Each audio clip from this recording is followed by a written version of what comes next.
Perhaps things that you have started, you've joined, or maybe it was a new job or a new school, and you thought you had things figured out, but then maybe you were pleasantly surprised. Or maybe you were jaded because I thought this was going to be something different, and it ended up being not what they said it was going to be. Maybe you call that a bait and switch. Um, We'd been praying for a friend of mine to get a promotion at work, and he found out what promotion meant was you work more hours for less money per hour. And now it's like, oh, I wish I hadn't got that promotion. Or you've joined something, or you've become involved in something, and you're just kind of on the fringe. And then finally you figure out, oh, this is what this is really about. Now I get it. Now it clicks. And now I get to make the decision, am I going to jump into this wholeheartedly, or am I going to maybe stay on the fringes, or am I going to look around? I thought marriage would be this, and then I got into it, and I found out, well, I was hopefully pleasantly surprised. You know, there's all kinds of things in life that happens with. I thought having kids would be, I had this idyllic vision of what it would be like to be this. When I was little, I wanted to grow up and be this. And you go through life and you learn, and sometimes you're just hit with things.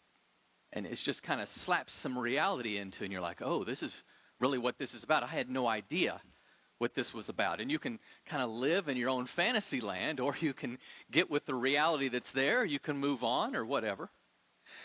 Well, as we've been going through this series now quite a long time on the Gospel of Matthew, what we have found is that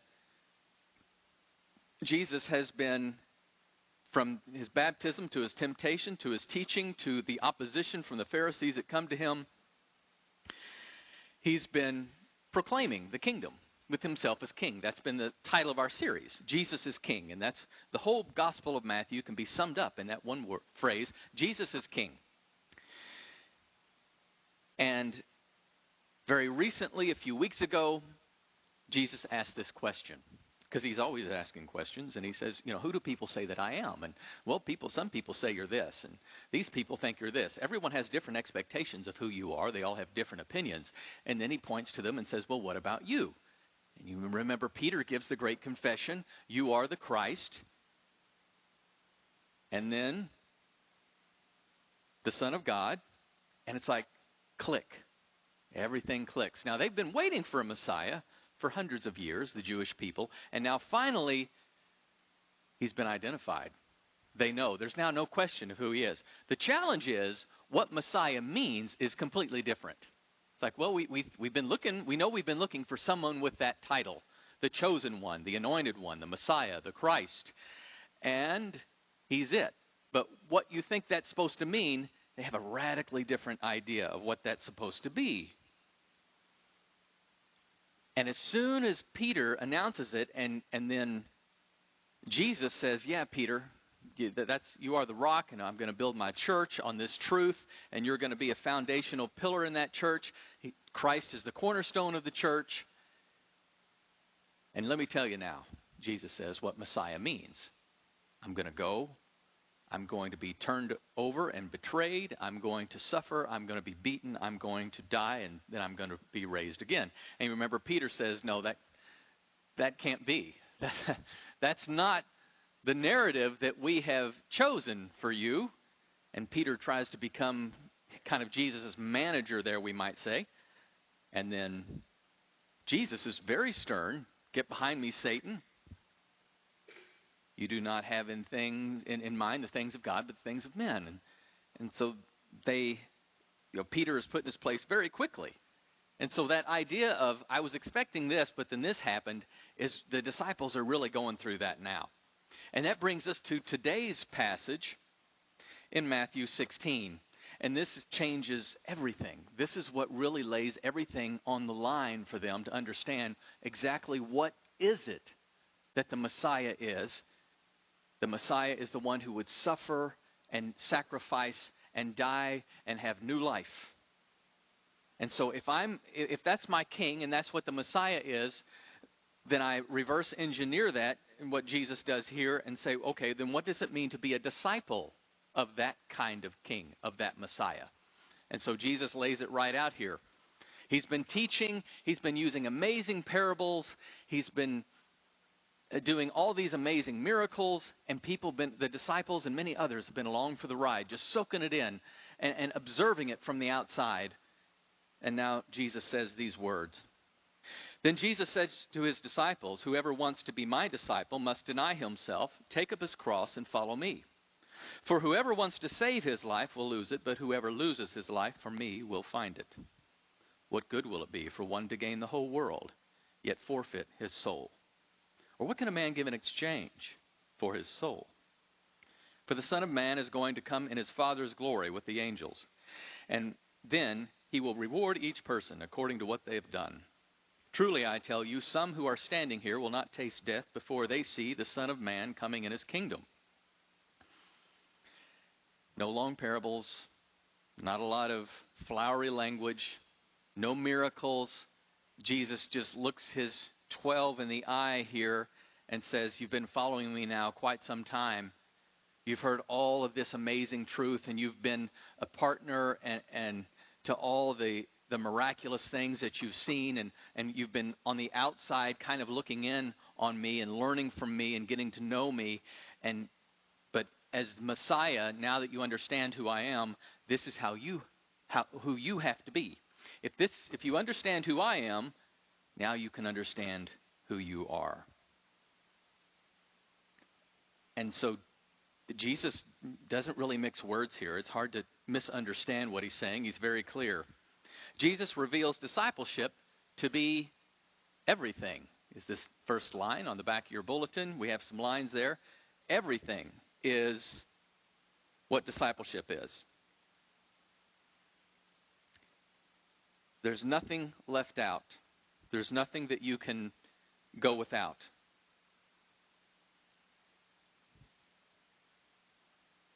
Because human nature is to try to chalk off part of my life as mine, right? We want to divide our allegiances up in different ways so that this is mine, this is my spouse, this is what my kids get, this is what my employer gets, this is where my hobbies are. And Jesus just kind of cuts through that thinking. It's everything. There's no part of your life that can escape what it means to be a disciple. The next thing he says, Jesus reveals discipleship to be personal. You see, the people were used to the idea that, well, when it comes to your religion, what you believe, if you can trace your lineage back to Levi, you can be a priest. If you can trace your lineage back to Judah, you're in the Messianic line. If your dad was a king, you would be a king.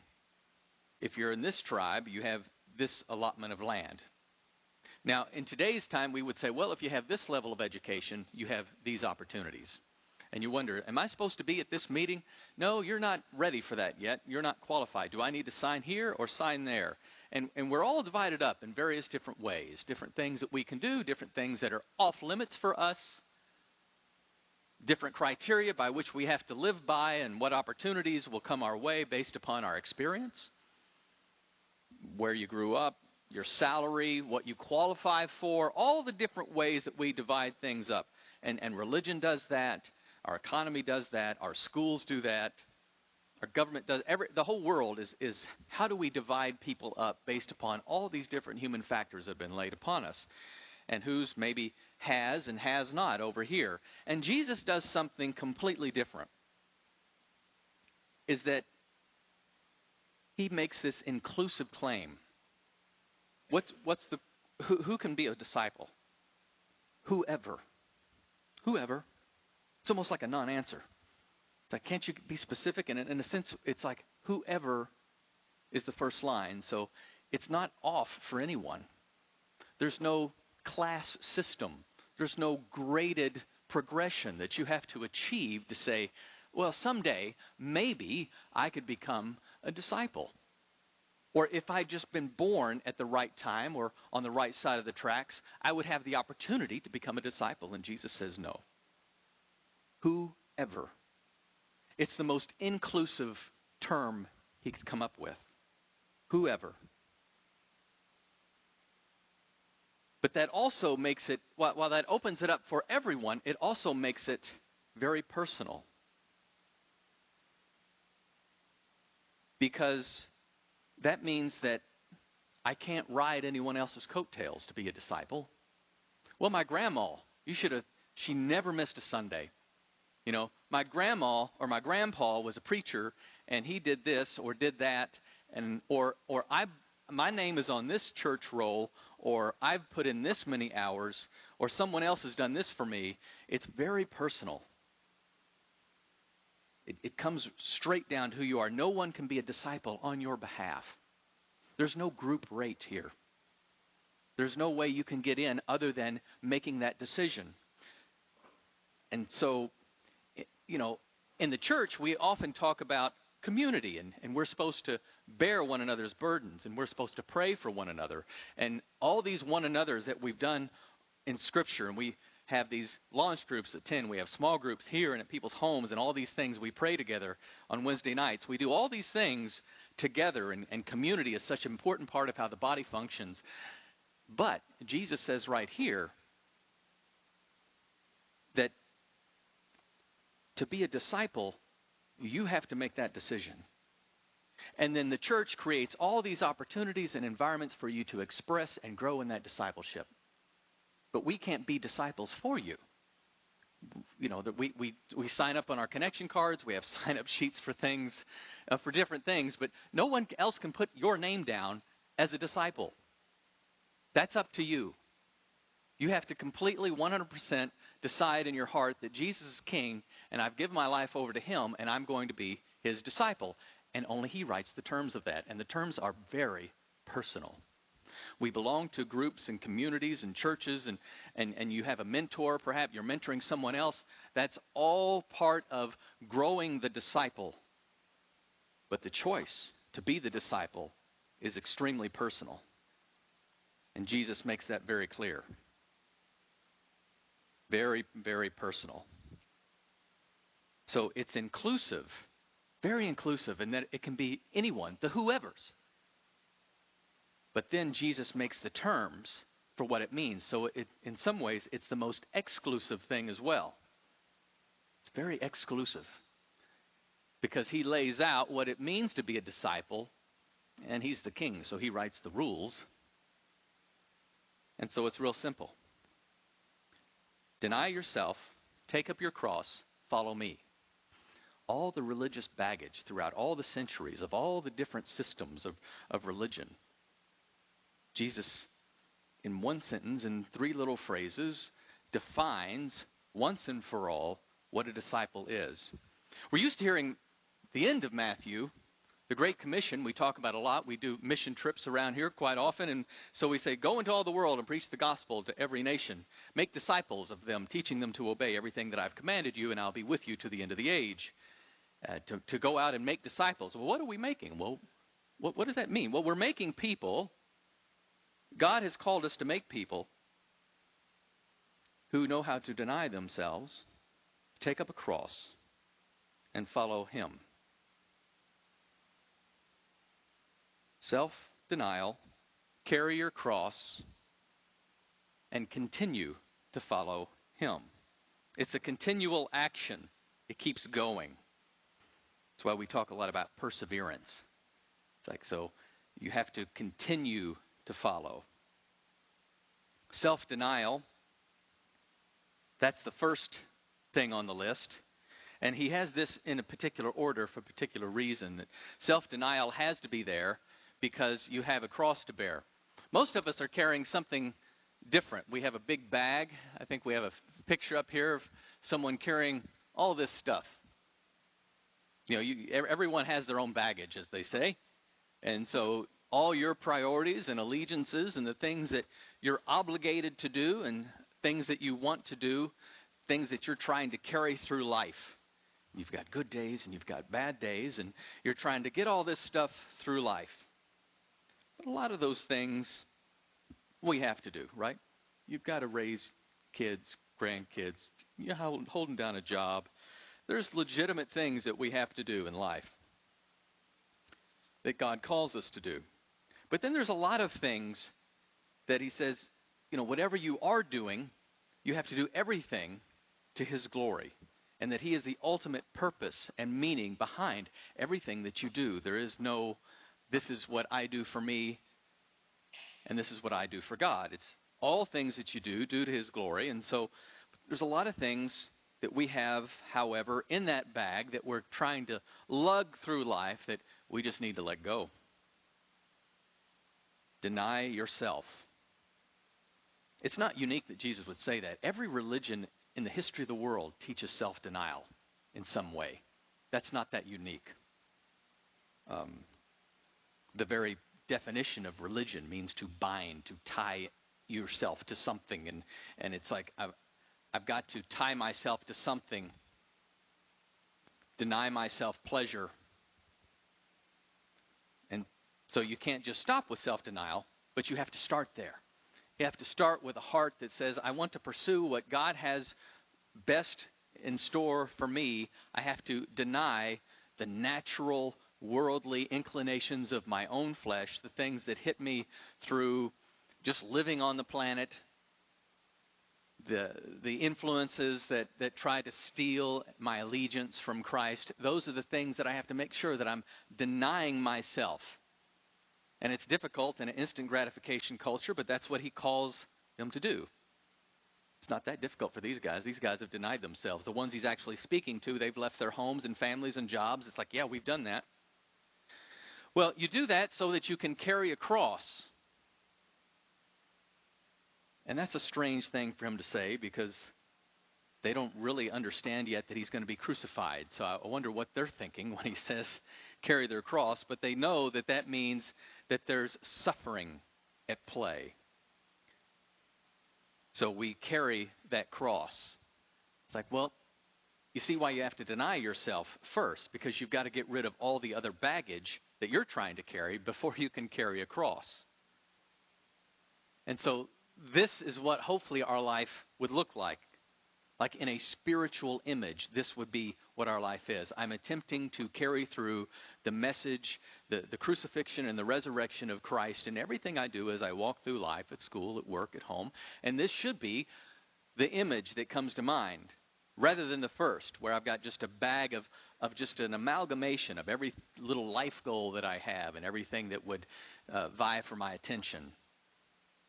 And so I have to first deny myself so that I can do the next thing he says, to carry the cross.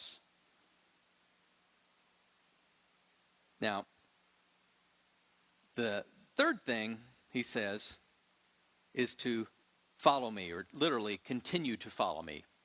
Follow me continually is the way it should read there.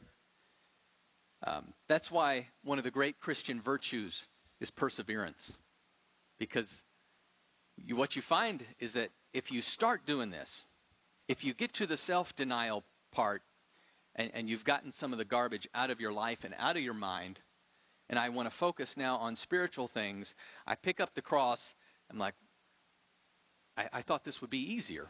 It's not necessarily easier, especially at first, because everyone's looking at you like, why aren't you carrying the same bag we're carrying? This is how you're supposed to do it. How are you going to live your best life now if you're carrying all that other stuff? Why don't you put that cross down and just be like us?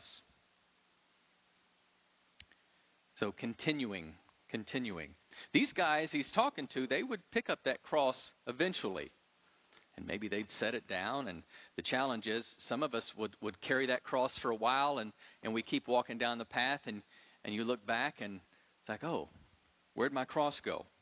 I got soft spiritually, or I got lazy or apathetic spiritually. And so to keep carrying that cross. Now, the other side of carrying the cross is that Jesus, earlier in the Gospel of Matthew, said, take upon my burden, because my yoke is easy and my burden is light. And so we have this heavy cross and this light burden. because the light burden referred to those who were trying to gain God's favor through their own self-effort, working for their salvation and trying to earn that. And Jesus, is speaking somewhat prophetically and saying, I'm going to lift that burden from you by the sacrifice on the cross. His cross is heavy, way heavier than ours. So he is crucified and he is resurrected. He gives us the power of the Spirit. And if we can be single-minded enough, meaning that we have self-denial, we have denied living for ourselves, then we can single-mindedly carry that cross. There will be continual challenges. It will be heavy at times. But the single-mindedness of self-denial will allow us to still have that lighter burden. And that's why we're also called to bear one another burden, to live in a community that helps each other, teaches each other, admonishes, counsels, prays, encourages. And so we have this life then that he has defined. So simple. Challenging, but so simple. There's some people in some religions, it's like we've got thousands and thousands of pages, or it takes a whole lifetime to get all the details down, and I've got to do all this a certain way and dress a certain way and talk a certain way, and everything else has to be, all this religion's got me clogged up in every area of life, and at the same time I'm stressed and emptied, and I'm living out of fear. And then there's others that just say, hey, I'm going to just live my own life. I'm going to give up on all of that stuff. All the Jesus stuff and everything, I'm just going to let it all go and just make it on my own. That's the temptation. And so Jesus, I think he knows what's going on in the minds of the apostles he's speaking to, and so he continues. He sets the 1, 2, 3, deny yourself, pick up your cross and follow me, and now He puts the wager down for them. If you want to save your life, you're going to lose it. If you're willing to lose your life for me, you will find it. He lays out a very either-or scenario for them. Left to your own devices, you're going to lose your life and have nothing to show for it.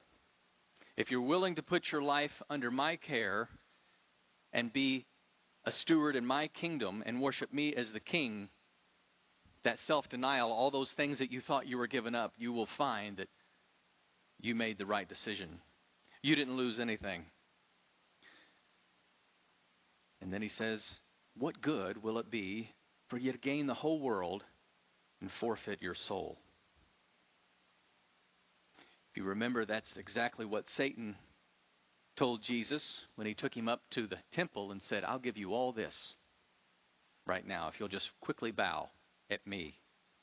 If you'll just give up your soul in an instant, I promise you the world.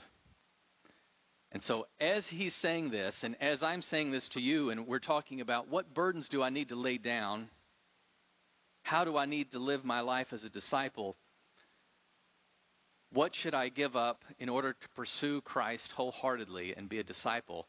We automatically have this excuse machine that kind of works in our mind. It's fast.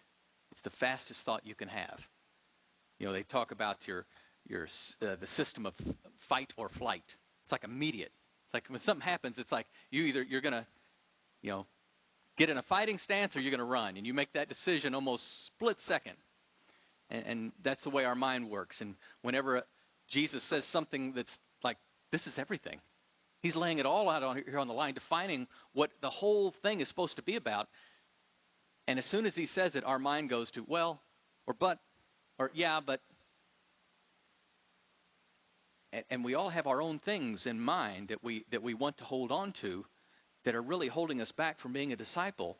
We all have our own excuses for why we don't step up here or sacrifice here, or we refuse to embrace the promise here.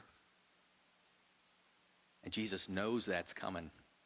He knows his disciples, whether it's in Caesarea Philippi, where they're at here 2,000 years ago, or whether they're in Henryville in 2025, or wherever. He knows his disciples. He's created us, and he says, You gain the whole world. So whatever you're holding on to, he says, how about the whole world? Some of us have ambition, but no one has the whole world on their plate. Right? That's probably more than you're reaching for. What will you give in exchange for your soul? He says. He backs up that statement by what can you give in exchange for your soul? What's worth it to forfeit it?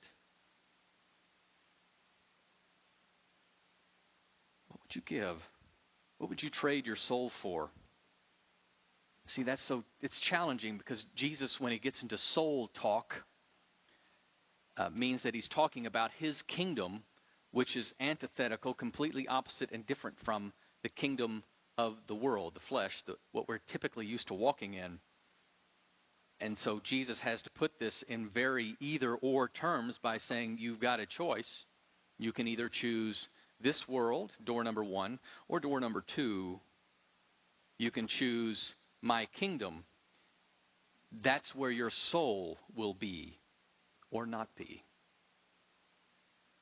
So watch out for the kingdom con. Every con man would come along and try to steal your soul. The world wants your soul.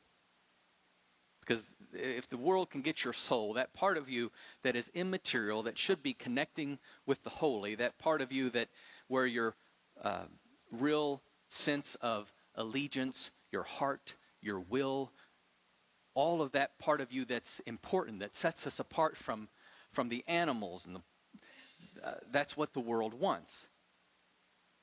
Because it can manipulate you into doing anything, emptying your wallet here or whatever it is, the manipulation that will come from the world. And so Jesus says, watch out for that con. You can have your soul stolen.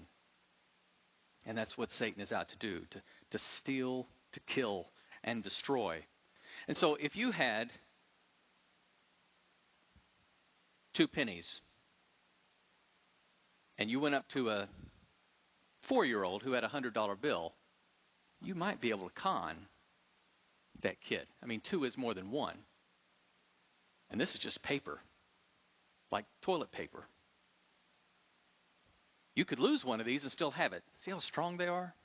And you might be able to con someone who doesn't know what money is out of making such an exchange. 2 pennies for a $100 bill. You think, man, you'd be a thief. It's like you would never do that to a kid, right? Well, I think that's what Satan is always trying to do to us. He's like, hey, what I'm offering is real, tangible, cold, hard. You can feel it. You can sense it right now. This Jesus fella is offering you something pie in the sky, far away. And you know all the rules he's going to put you under? You know the things you're going to have to give up? And so Jesus cuts off all of that temptation by laying this paragraph out in front of his disciples. Lays it all on there. And so don't fall for the con. There's nothing you can exchange your soul for. You wouldn't sell your soul for anything. And then for Jesus, he puts the punctuation mark, the exclamation point in these last verses, which seems like an odd shift at first, but it all goes together. So it says, for the Son of Man is going to come in his Father's glory with his angels, and then he'll reward each person according to what they've done. So what Jesus has done now is he's jumped now to the future of his kingdom and the culmination of all things, and says, only I offer you anything that will last. And so ultimately, only Jesus and his kingdom will endure, will last. And so Jesus has the last word. That's why all this makes sense. Just like when you were a kid and you wanted, to eat dessert first. You said, wait a second, dessert is good, but you've got to wait. You've got to wait for that. It's last. Or you're working hard now, or you're training for this, or whatever it is you're doing, because there's a reward at the end of it.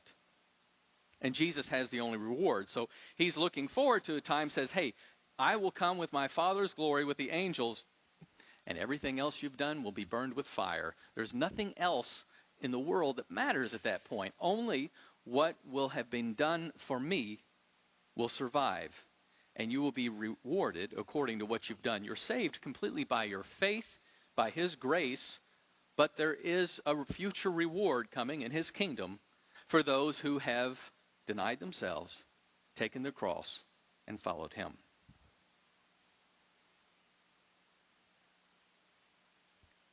And then he concludes, some of standing here will not taste death before they see the Son of Man coming in His kingdom. We'll see some of that transformation next week at His transfiguration or transformation, at His crucifixion, at His resurrection, at the giving of the Spirit, at the birth of the church. All these people He's talking to are starting to see that kingdom come. And eventually, we'll see the culmination and the final coming of His kingdom when these rewards are given. But in the meantime, His message to us is the same as it was to His followers. Deny yourself, pick up your cross, and continue to follow. Self-denial by itself will just leave you starved. He created you with a deep sense of passion, a hole in your soul that can only be filled by following Him. So you can't just live in self-denial. You have to, though, deny yourself to pick up that cross, that great calling that He has placed upon all of us to bear fruit for Him, to live a life that glorifies Him, that witnesses that what He's done in your life is amazing, that He has cleansed you from all unrighteousness, He's imbued you and indwelt you with His Spirit, and that He gives you this sense of living in a different kingdom to live for Him, and then to persevere as we encourage to persevere. That one can sometimes be forgotten. It's like, oh yeah, towns full of people who used to say they followed, but to continue on, to persevere. One of the reasons we meet every week is to make sure we're continuing to persevere. The things that we do to each other, the prayer requests that we have, all the groups that we have, the lessons that you learn, the prayers that you pray, to persevere, to keep following. So no secret codes, no fancy handshakes, no knowing someone, with earthly authority to get on a certain list or waiting list. This morning, the invitation as we now sing our final song and have this time of invitation to be prayed over or to be encouraged. Maybe you need to be prayed over, or you need to pray on your own of, wow, this self-denial thing, I just haven't been hitting that. No wonder I can't carry a cross. I can't carry a cross because my hands are full of everything else. Or I just really need that reminder, and I need someone helping me, holding me accountable to persevere, to keep going, to knowing that He's promised a reward that seems distant in the future. But what else are you going to trade your soul for? So His message is clear, it's challenging, and it's the work of being a disciple. And so at Safe Harbor, where that's what we're supposed to be, is disciples. I asked at 10 o'clock in our men's group, we had posed a question. What if this little section of Scripture, and we went over the same passage, was the only part of Scripture you knew? This was it.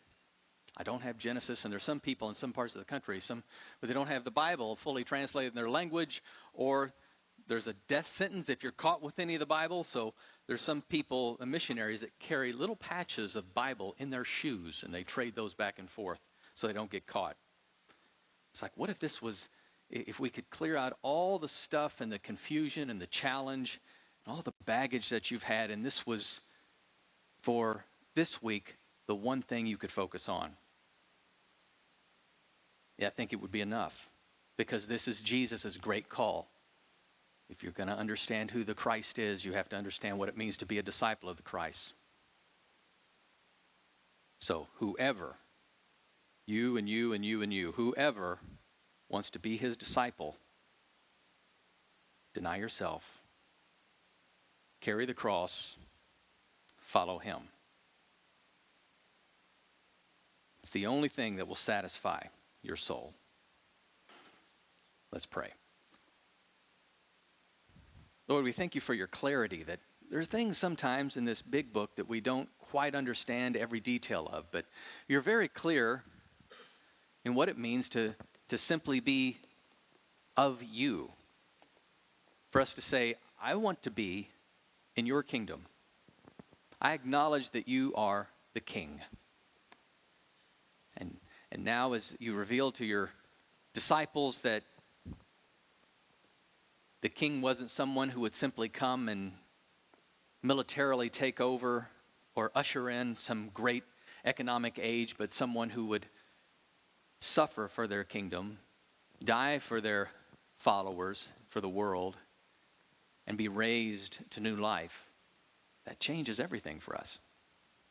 And so as we live in this world and all its temptations and the luring things that seem shiny and lasting, we just pray that you can help us to deny ourselves. Give us the spiritual discernment and the spiritual courage to deny ourselves and then take upon some sense of growth. Maybe that's serving. Maybe it's part of that's being generous. Part of that is forgiving others. Part of that is making other disciples. It's just walking along. And I pray also for perseverance. For some who think, well, maybe I've done this long enough, or this hasn't worked for me. You're very clear. What are you going to trade your soul for? So we thank you that you put it so bluntly for us, that there's no mistake, that you are king. And if we have decided, whoever makes that decision, that you have cleared the decks by your work to become your people that have to live your way. And so we pray that this week we'd persevere in that your Spirit would do exactly the work needed in every whoever here who has made that decision to be your disciple. And some have not made that decision yet. And so we pray that part of this passage that says, what are you going to trade your soul for? That you would draw them to yourself. Say, become one in my kingdom who will follow me, to lay their life at your feet, confess their sin and the spiritual death that goes with that, and to follow you wholeheartedly. To know that you're good on your promise. Not just to forgive us, but to indwell us with your Spirit.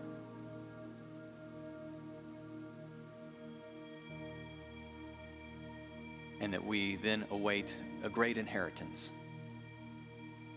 as we live in eternity with you. And it's the name of our Messiah King that we pray. Amen.